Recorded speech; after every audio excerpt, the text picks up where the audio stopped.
Hey everybody! All right, I know it's been something I've been talking about doing here recently. Video demonstration of my spreadsheet that I work with.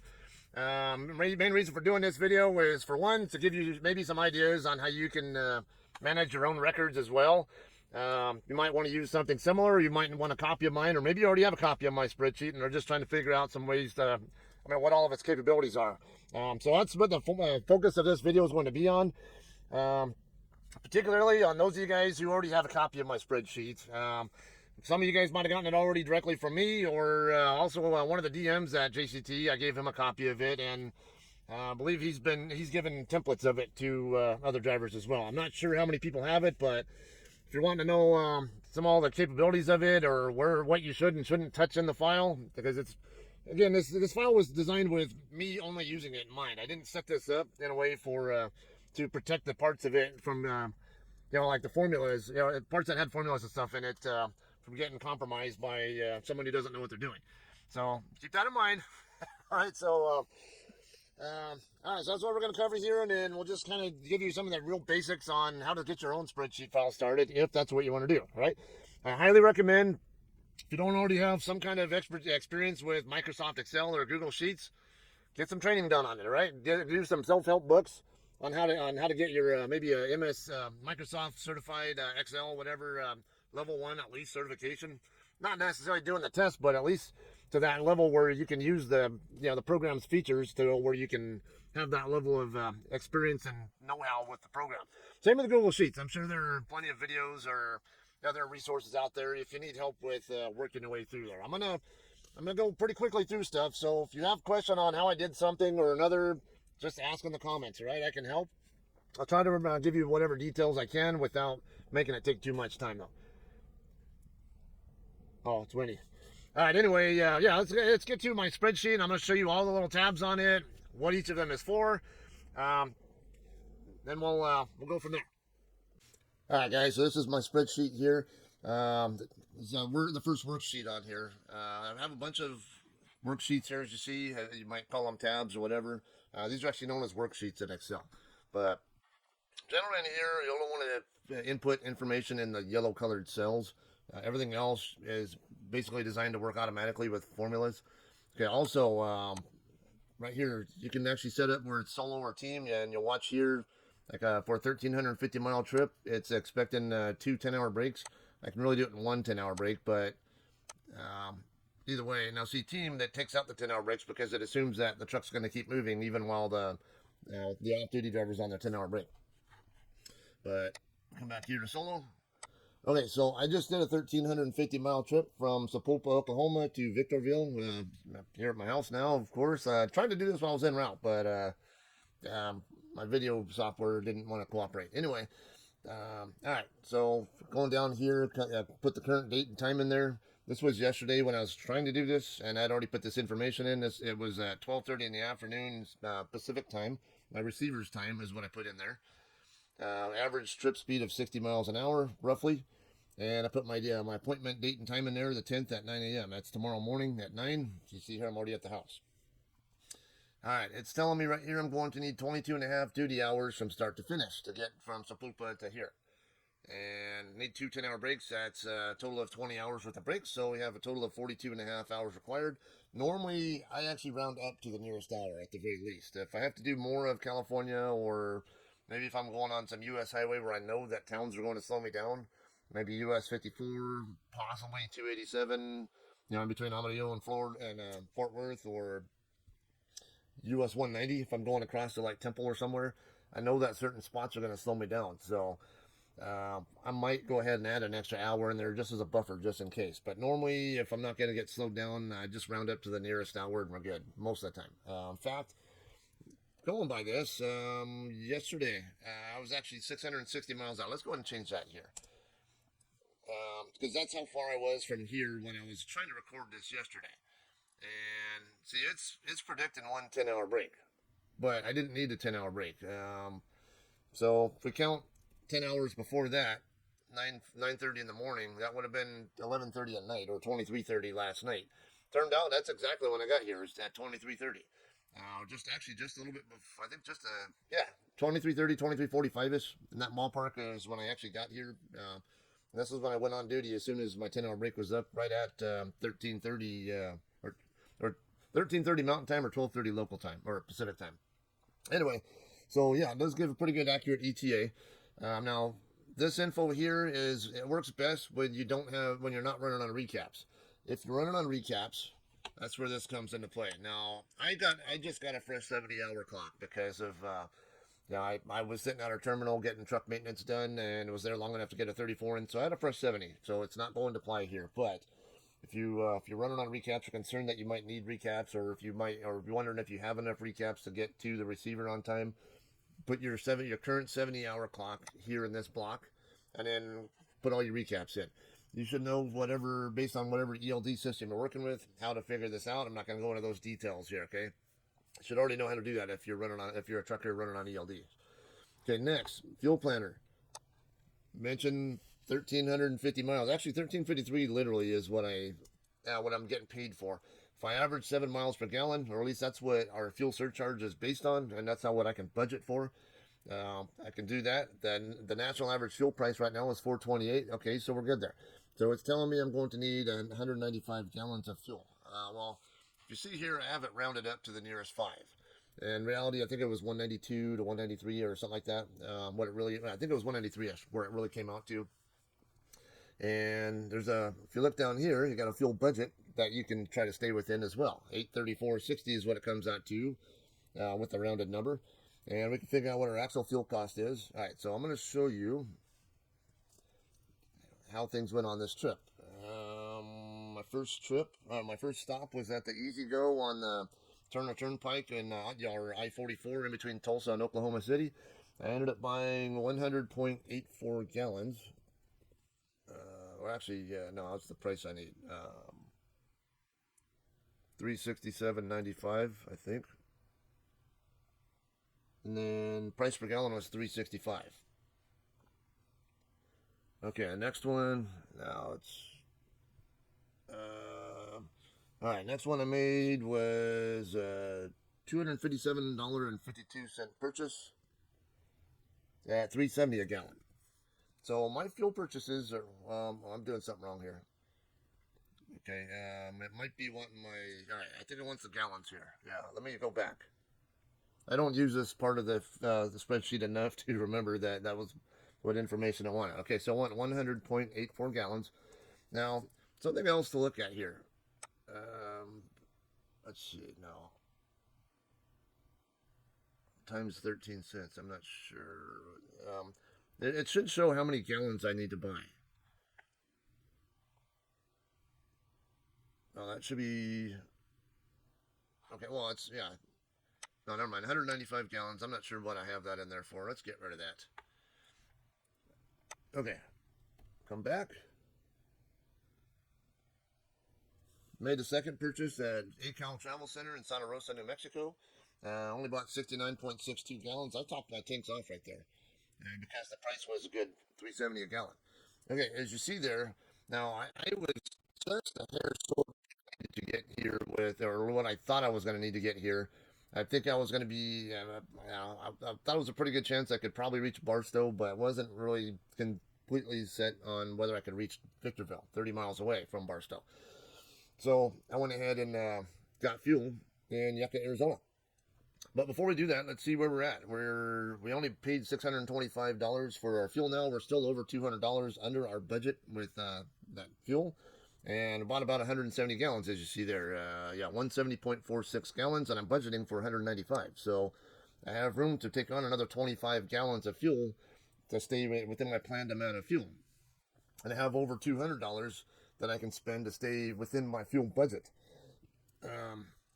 So in this case, let's go ahead and say we're going into California. Even though today is the end of the pay period and my load doesn't deliver till tomorrow, I'm not going to get paid for it until the following week unless I do a late trip for it, which I may or may not do. Usually I probably won't, but it's at least something I'll consider.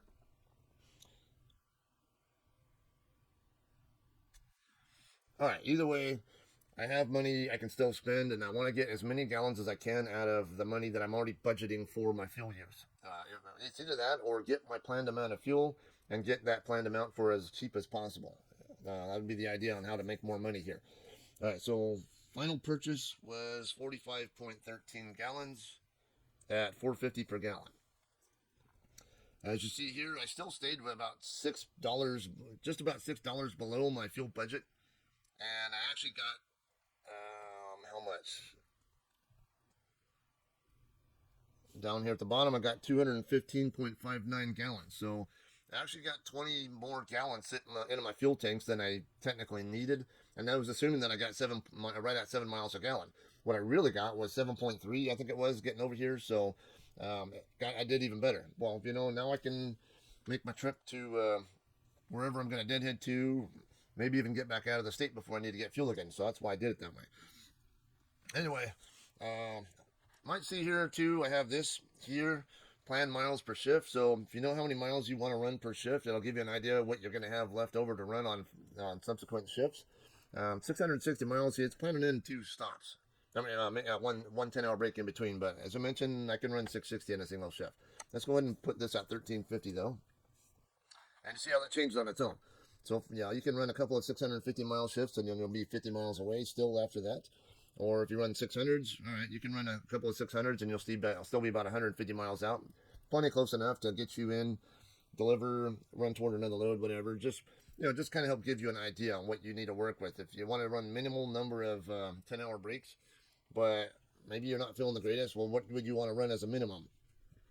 To do 10-hour break, to do no more than a required amount of 10-hour breaks, or the minimal number of 10-hour breaks, at least you would plan on 2 10s and at least 450 miles per shift is what they're saying. Because if you run 400 to 450, you're going to need an extra 10-hour break is what that's saying. So that's where that comes in handy here. This here, I need to show you this. Might change that to yellow because these numbers here will automatically read right off of here what the minute is, but the hour, don't have the right formulas in there to make it happen, so I can figure it out correctly. So I just go ahead and transcribe the data myself when I really want to work with this stuff. And what this information does is 55 and 60 range. It's when you're running at 55 or 60 mile an hour average pace, it'll tell you how many miles you can get out of that amount of clock to work with. These will automatically calculate for you based on the information you put here. Also, this here, it should be pretty self-explanatory there. States that have axle length restrictions, some of them go by kingpin to the rear axle, like California or District of Columbia or Illinois. Others go by kingpin to center of the axle creep, which is actually halfway between the front and rear trailer axles, which is about 2 feet forward of the rear axle. So I have all that information in here for just in case you might find it useful or want to know what the rules are in certain states if you're not sure. All right, I'm going to go ahead and move on, though. I'm going to hit Control Function Page Down, or actually Control Page Down. That'll get me to the next page. And you'll see here, this is my trip ledger. So every trip I've ever done for JCT is right here in this. And I have it grouped by what quarter it is. Now, I've not completed this. I need to put, I don't know if, no, because I'm looking over here at the formula bar. I'm manually transcribing the info in for the miles, but it automatically totalizes the numbers from there. But in interest of saving time on this demonstration, I'm not going to update that now. But yeah, there's a formula I can put in there because I have over here now. I started putting what quarter it is in there, so I can always tell it to sum up all the numbers in a certain column based on if it meets if it's the number in there is the same. Actually, it looks like I still have to do a little bit of revising here as well. But every trip for JCT I've ever done, right here. Now I can tell you what my average or total empty miles are, what my average or total loaded miles are, what my average and total, what my total miles, like the total paid, because we get paid both empty and loaded miles at JCT. All I have to do is Control Shift, go all the way down. Okay, now everything is highlighted. I can come down here and it'll show you that my total deadhead miles is 58,861, and I average about 102 deadhead miles per load. Now, mind you, I do a lot of local loads myself, especially when I'm coming on home time and I'm maybe here a little bit early.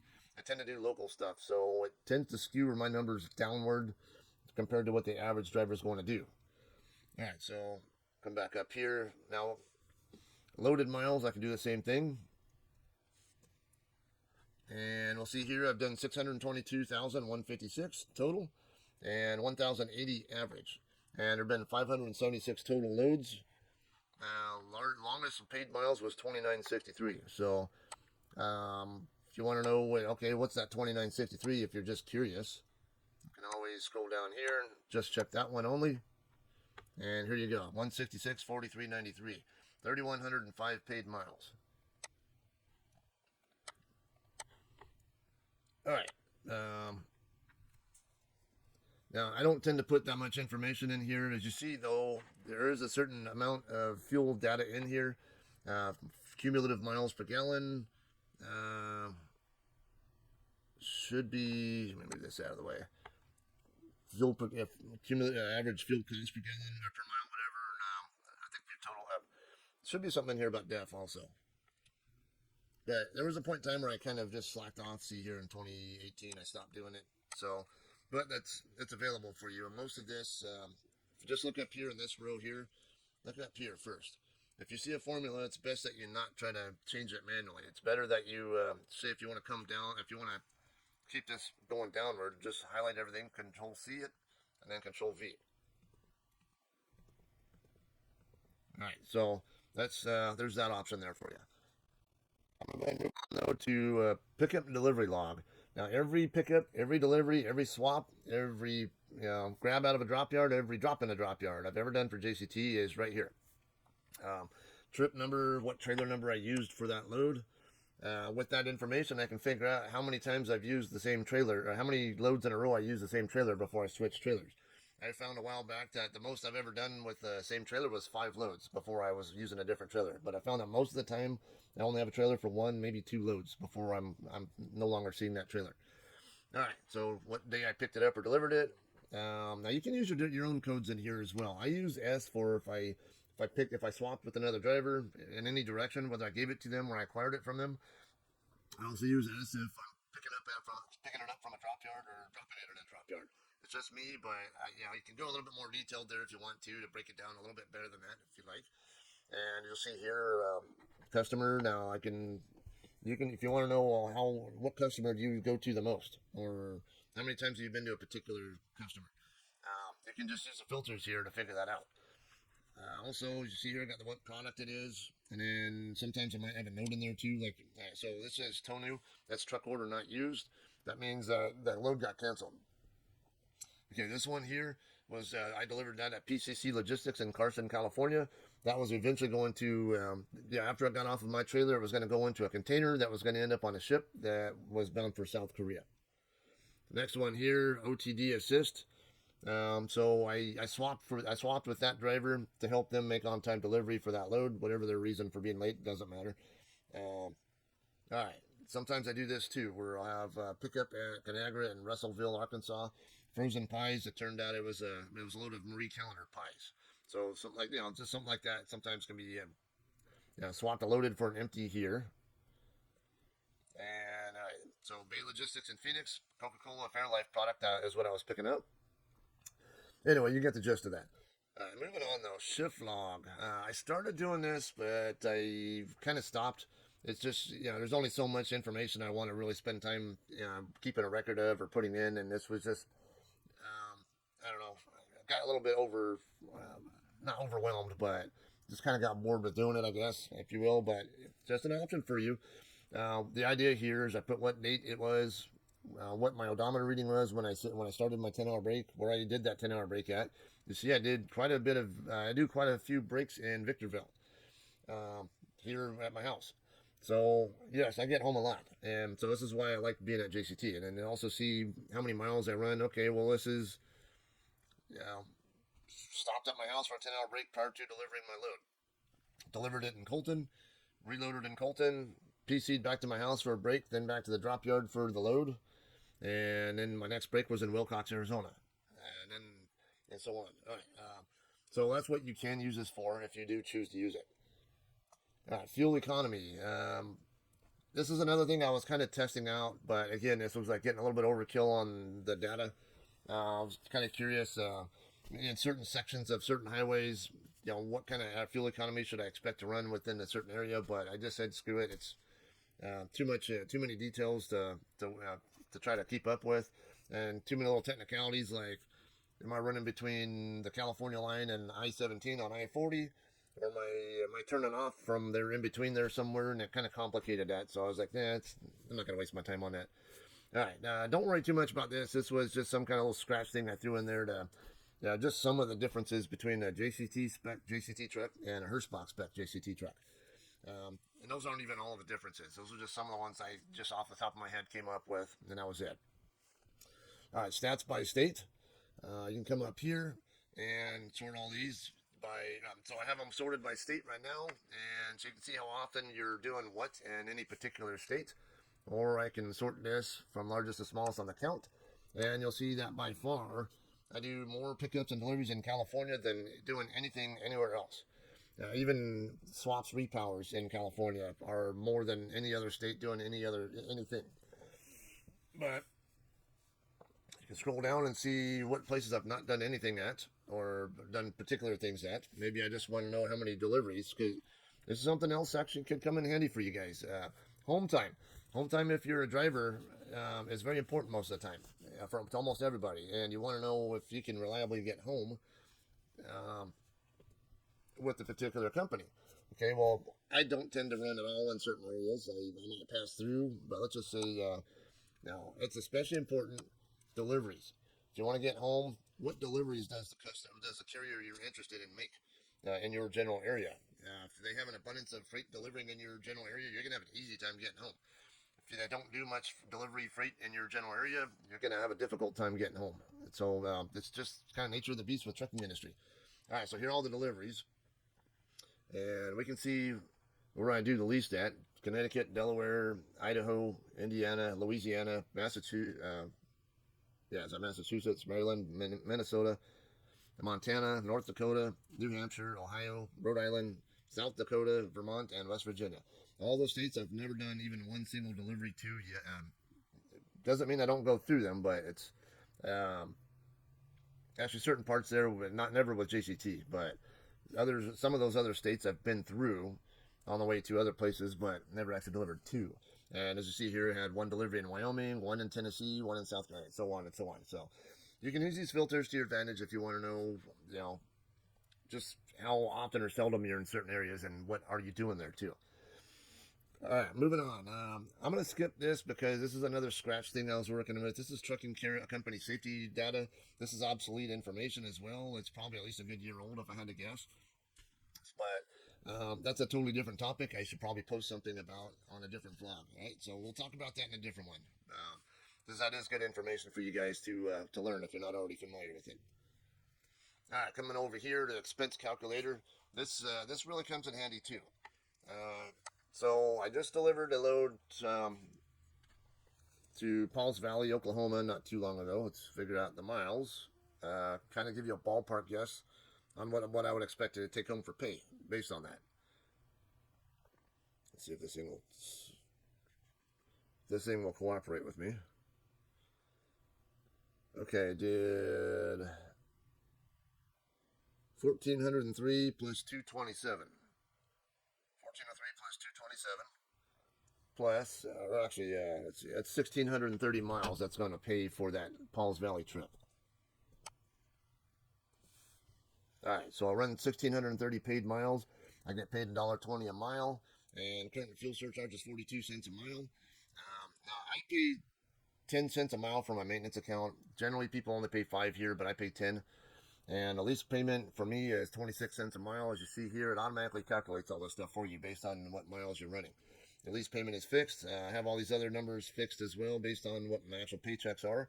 And it'll break down your costs based on fixed and variable amounts right here. So my total cost is going to be 57 cents per mile.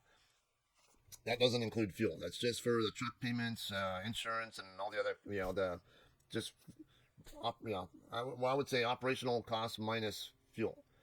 All right, so from there, I don't know what I actually spent on fuel for that. Doesn't matter. But either way, I kind of have the same thing going on here. National average is 428. We'll update that. And you see here, I was going to need 232.86 gallons minimum to cover that at 7 miles per gallon. What I really got was 8 miles a gallon though, so it's even better. Fuel budget was $996.63. So I want to try to stay underneath that amount when I get to the customer. If I can get more fuel out of that than what I budgeted for, than I planned on needing. If I can get, if I spend that 996 but get 280 gallons instead, even better, because now I got 50 gallons sitting in my tanks that was excess to what I need, and that's less cost on my next loop. So you can look at that. All right, but a lot of times I just have it set to automatically figure out. We'll just make that equal that for now. And then def, I have it set to 160 miles per gallon at $4.20 per gallon cost. Just as a ballpark, but you can actually get better economy out of your def. Most people don't even know how many miles they can get out of a gallon of def. Most people just know that it's like every other tractor fueling they get def or something along that line. But that can help you out some, and that'll tell me right here, just that load alone should probably expect to take home about 670, 659. There's some little bit of variance to that, not to mention stuff that I have that comes out that you don't see in here. But at least gets me in the ballpark of what I can expect to get paid. Actually, it should be pretty damn accurate, with the exception of other little things like detention pay that I don't put in here, or my child support payments that come out automatically, or something, other little things like that that are not normal expenses. That gets you a really good idea of what kind of paycheck you can expect to take home. If you want to know 3,000 mile week, well, here you go. That's 10 cents a mile, so extra 5 cents a mile. That's $150 extra per week on a 3,000 mile week that I'm paying out of pocket for my maintenance account. So really, you're going to be up closer to about $1,700 if you're right at your fuel budget. But most of the time on a regular week, I tend to be a good couple $100 below my fuel budget. So tend to take home more than what I'm budgeting for. That's just me personally. If you're not able to do that, if you're a JCT driver and you're a lease op, let me know if you're having trouble with managing your costs, because everyone knows there that I'm like a kind of a fuel budgeting guru, and a lot of people refer drivers to me when they're having problems with their fuel cost management. All right, so let's move on. I've got fuel purchase history. I can keep tabs on my long-term fuel economy and costs and all that, but as you see there, I haven't updated anything. October 30th, 2020 is the last data that's in there. I just actually put some of that information in not too long ago, about a month ago, but it's more like, okay, whenever I feel like putting stuff in here, I'll go ahead and do it, but I have a long way to go to catch all the way up. But if you keep up on it, every time you buy fuel, put it in here. It'll update your information pretty well. It's not just in here, but because I think I usually have the trip number in here. Yeah, normally there's trip number info in here as well. So it automatically links to the trip number, and over here in my trip ledger, it figures out these fuel costs. So as you see here, I have a fuel cost in there, but if you look up here, there's a formula. It's looking at my fuel purchase history and figuring out, it's basically any fuel purchases that are linked to that trip number, it adds those up automatically. So that's what this page is for. Again, generally stick with the yellow colored cells. Now, some of these should be yellow but aren't, so I guess that's something else, but just kind of, all right, lease payments. Now, you guys know I just switched trucks in September. All right, so it started out with a $178,000 lease, September 21st. And then, even if it weren't paid miles, the first week after that, you're still accruing interest. It accrues interest at 10% per year and compounds weekly. And I already have the formulas figured out in here where is it? So, as you see here, the balance adjusts. So it takes your previous balance, subtracts what you paid, and then multiplies that by this number here, because there's a certain formula I use to get to that number. So I'm not going to go into detail on that, but it gets you in the very close ballpark. Now, you are going to find every month, see, like right there, instead of an equal sign something, there's an actual number. That, I said, it's when I get my settlements at the end of each month, my last week's settlement of a particular month, down at the bottom, it tells me what my current tractor loan balance is. And I just transcribe it right into there. But otherwise, I just let it do its own calculations. See, there's another one there.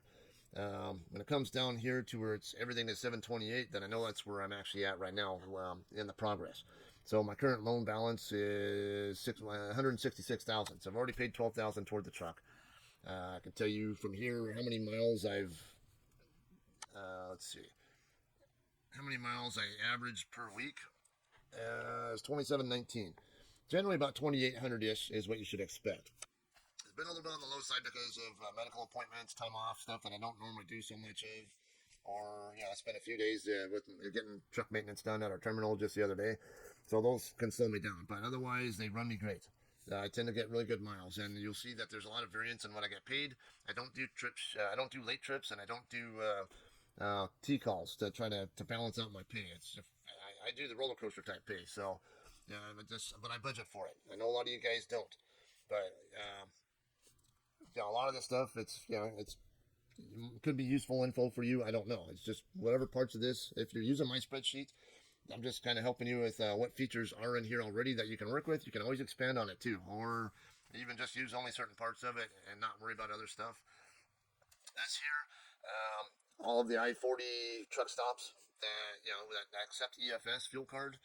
I'd put them in there, and then I would sometimes periodically update them what their current prices are. Their advertised prices, and if it's a peach colored, or well, not peach, I guess orange cell, I guess, whatever you want to call it. That's an in-network place, so I get a fuel rebate at those places at 15 cents per gallon. So there's an adjusted price here, and I can also have different zones here as well. Like, so start off with Arizona. It's like, so if you see 2AZ, that means you're in the western half of Arizona between the California line and Flagstaff. 3AZ, or 2, I don't know, AZ West and AZ East. See, it breaks down even more into zones. So there's state first, and I have a number in front of them, so they always show up in order if I want to sort them. They go from west to east or south to north if I do it, if I'm going to do that kind of thing. All right. So yeah, I'm mainly on I-40 personally, so that's why it's pretty much exclusive to I-40. But if you want to, the UFS app gives you a pretty good idea already, but sometimes I would use this information and post it in our Facebook groups to help other drivers out. But I kind of stopped doing that because there's too many cases where drivers start getting spoon-fed information. They want to be spoon-fed information instead of doing things themselves like they're supposed to be doing. So I kind of help out a little bit here and there, but I don't go overkill on spoon-feeding people. All right, now this one here is, okay, what if?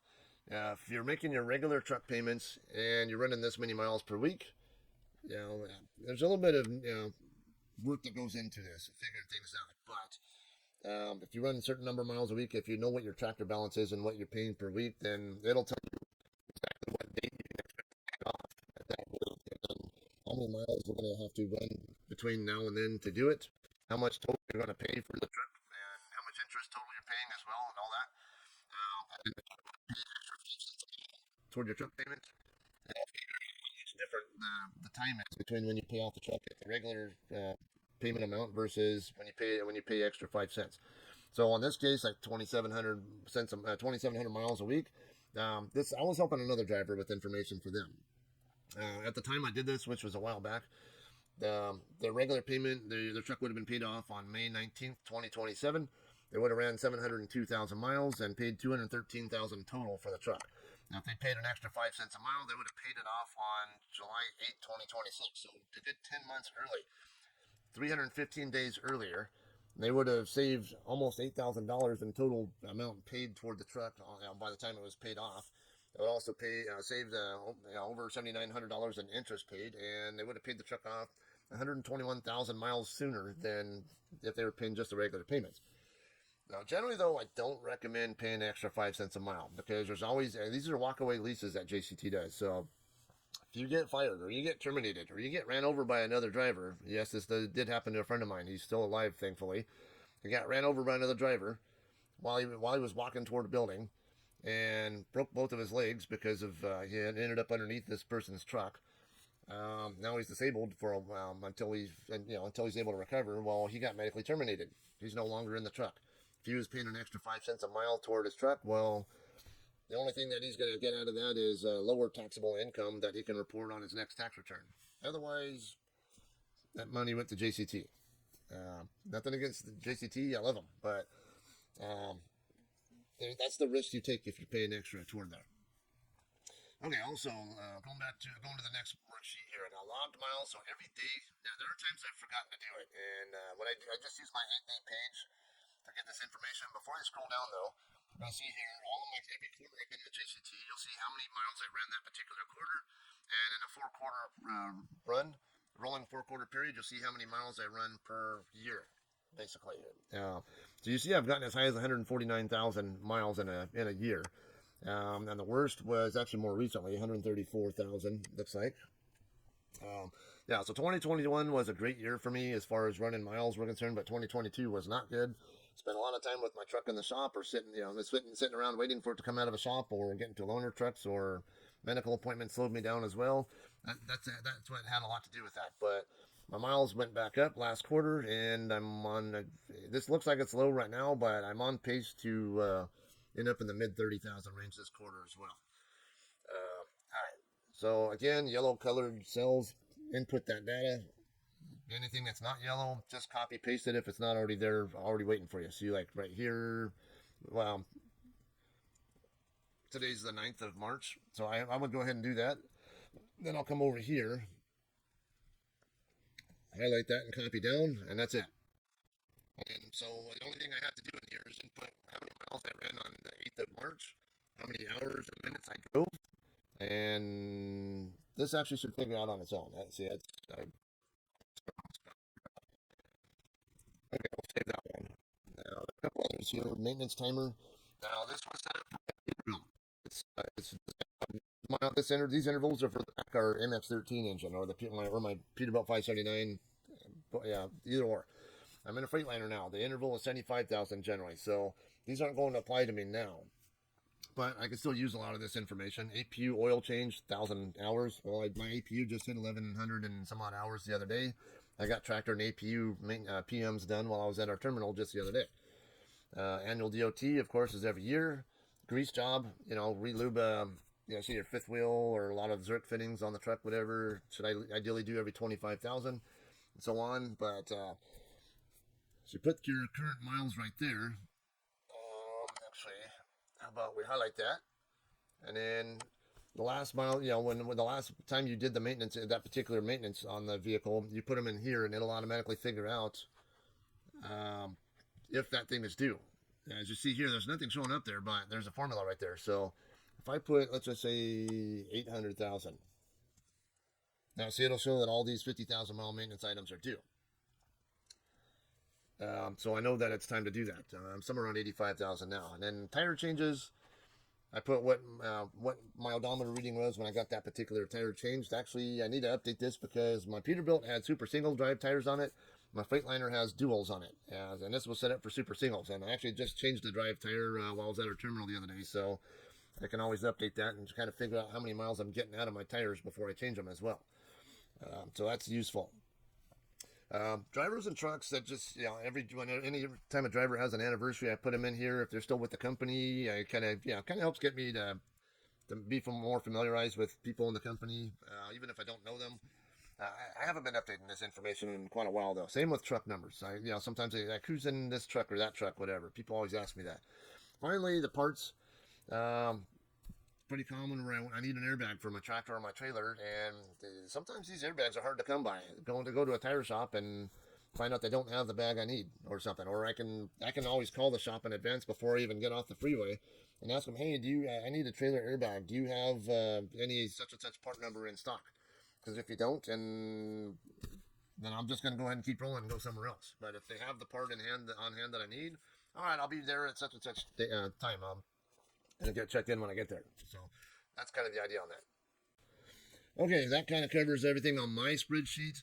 If you want to set up a new spreadsheet of your own that only has whatever information is relevant to what you're interested in, something I recommend. Just get the raw data put in first, at least. What's the minimum you need to work with? You might need your trip number, what date it is, what you did at that location. Was it a pickup or delivery? Did you give a load up as a swap to another driver? Did you acquire it as a swap from another driver? Did you repower it out of a drop yard, or did you drop it in a drop yard? All these things you can just keep a running log, and then once you have a log at all, just the raw data, then it starts becoming, what questions do I have that I'd like to get an answer to? I'm curious about. then start working with making new worksheets or tables or something like that. That'll answer this information for you. You can use formulas and stuff to help you out with that, where it'll automatically figure out all that stuff. So if I wanted to know how many times I've been to, well, I've done a pickup or delivery at Walmart, I can actually have a table set up there. Or how many times I've been to Tyson or JBS or something. Those are our three bread and butter customers at JCT, by the way. Not in that order. Tyson, and then Walmart, and then JBS are probably our top customers, and in that order too. So, just that's just one of those things. Like, yeah, how many times have I been to this particular location too? How many times have I been to JBS and Cactus? Okay, well, you can either use the filters like I'd used, or set up a formula where it automatically calculates how many times this particular case exists in my logs. So you don't have to use my spreadsheet if you want. Just maybe you want to work on just improving your Excel skills and then just kind of building something up. Maybe you like your own interface, have a totally different design than what I have. That those could all be reasons why you might opt for starting the new spreadsheet from scratch for yourself instead of using mine. All right, but if you do, if you're a JCT driver and if you want a spreadsheet to work with, or maybe even if you're any other driver and you just find that ETA HOS part calculator very helpful to you, because I actually had that on a Google sheet that I would share with Sierra England drivers when I was still driving for them, and people swore by that thing. They love it. So I don't know, you might find that useful for you as well. So if you do, if you need it, if you want it, just send me your email info or whatever. Or if you have me on Facebook, I can even send it to you directly on through Facebook as well. If you're a JCT driver, I did give a copy of this file to Brian Stewart. He's one of our DMs. I believe he stripped it down to like a template version. I took out all of my personal information out of it. All my so you can also get it from him if you're a driver, especially if you're on his board. I don't know if any of the other DMs have a copy of it, but I know I gave it to Brian Stewart specifically for sure. Brian's not even my DM, but this is how tight knit we are at JCT. I have at least some kind of a rapport with almost every DM in that office. I know them face to face, who they are, and chit chat a little bit here or there, whatever the case might be, even if it's not my own DM. So, all right, that's enough ramble on there. Again, we really just wanted to cover the spreadsheet. This is a lot of information to process here. I know. I just really want to just demonstrate how to use my spreadsheet, and kind of how to get things going on your own if you want to start your own spreadsheet and start working with it. MS, MS, MC, MCSE, I think is what it's called now. Microsoft certification. So I can't remember what it exactly stands for, but yeah, I highly recommend you also get a self help book on how to pass the level 1 MCSE or level 2 if you really want to go more hardcore on it. But I think level 1 I think is fine enough for most anybody. So at least get that going if you don't have any Microsoft Excel experience, or again Google Sheets as well. There's plenty of resources online you can use for that. All right, so hope that helps you out. If you have questions or comments, in the comment section, please. Hope you guys got some good value out of this, and we'll see you on the next one.